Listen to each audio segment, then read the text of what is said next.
La couronne Rolex, c'est bien plus qu'un simple logo. C'est un symbole universel de réussite et de prestige.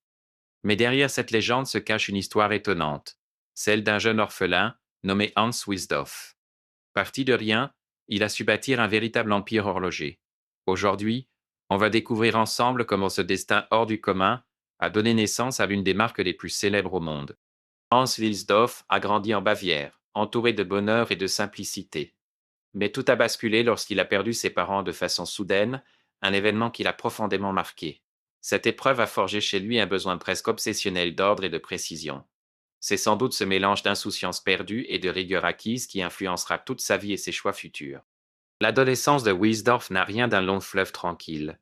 Après la vente de l'entreprise familiale, ses oncles décident de l'envoyer dans un internat réputé pour sa discipline de fer. C'est dans cet environnement strict qu'il développe une obsession, celle de maîtriser le temps, de ne plus jamais le subir.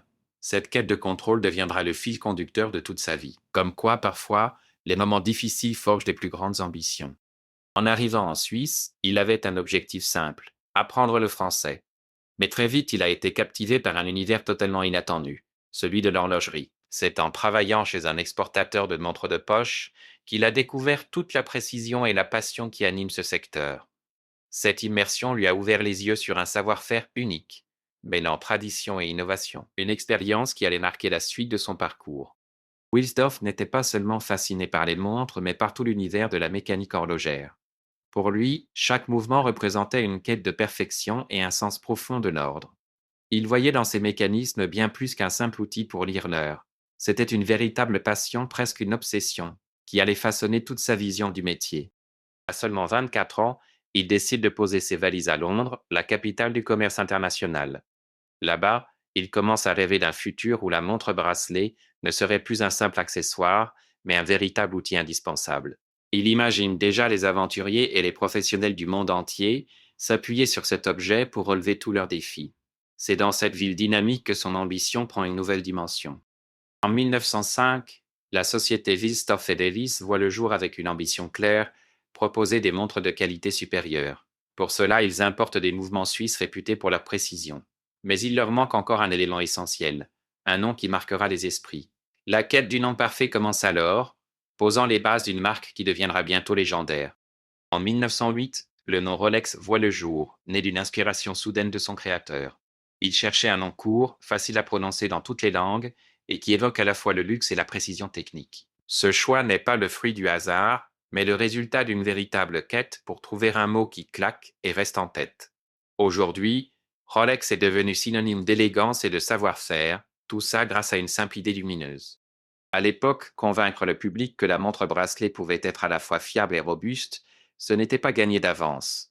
Beaucoup doutaient de sa capacité à résister au quotidien, surtout face aux montres de poche déjà bien établies. Les fabricants ont donc dû redoubler d'ingéniosité pour prouver au monde entier que leur invention pouvait tenir la route. C'est à force de tests, de démonstrations et d'innovations qu'ils ont réussi à imposer la montre bracelet comme un véritable instrument de confiance.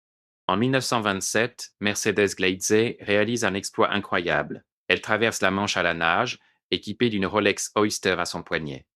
Cette aventure n'est pas seulement un défi sportif, c'est aussi un coup de génie marketing pour Rolex. La montre ressort intacte de l'épreuve, prouvant ainsi son étanchéité et sa robustesse. Grâce à cette performance, la Rolex Oyster gagne une réputation mondiale et devient un symbole d'innovation et de fiabilité. Dans les années 1920, Rolex frappe fort avec une publicité audacieuse dans le Daily Mail. Cette campagne ne se contente pas de présenter une montre, elle transforme le simple bracelet en véritable symbole de conquête et d'aventure. Grâce à cette stratégie, Rolex s'impose comme une marque incontournable, associée à l'exploit et à l'élégance. C'est ainsi que la montre bracelet devient bien plus qu'un accessoire, elle incarne désormais un état d'esprit. Hans Wilsdorf n'a jamais cessé d'innover pour améliorer ses montres. L'une de ses inventions majeures, c'est le fameux rotor perpétuel. Grâce à ce système ingénieux, la montre se remonte toute seule, simplement avec les mouvements naturels du poignet. Fini les oublis de remontage, la montre reste toujours à l'heure, sans effort. C'est le genre d'astuce qui a vraiment changé la vie des amateurs d'horlogerie. Pendant la Seconde Guerre mondiale, Hans Wilsdorf, le fondateur de Rolex, a eu un geste incroyable envers les pilotes alliés faits prisonniers. Il leur envoyait des montres Rolex sans demander de paiement immédiat. Ils croyaient tellement en leur victoire qu'ils leur faisaient confiance pour régler la facture une fois la guerre terminée. C'est un bel exemple de foi en l'avenir et de générosité qui a aussi renforcé la réputation de la marque. En 1944, Hans Wilsdorf traverse une épreuve difficile avec la perte de sa femme Florence.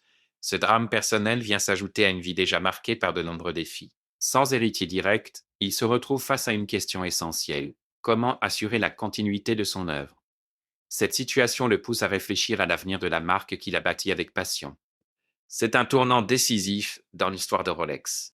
En 1945, Hans Wilsdorf décide de créer la fondation qui porte son nom. Il y lègue toutes ses parts de Rolex, un geste qui va bien au-delà de la simple succession.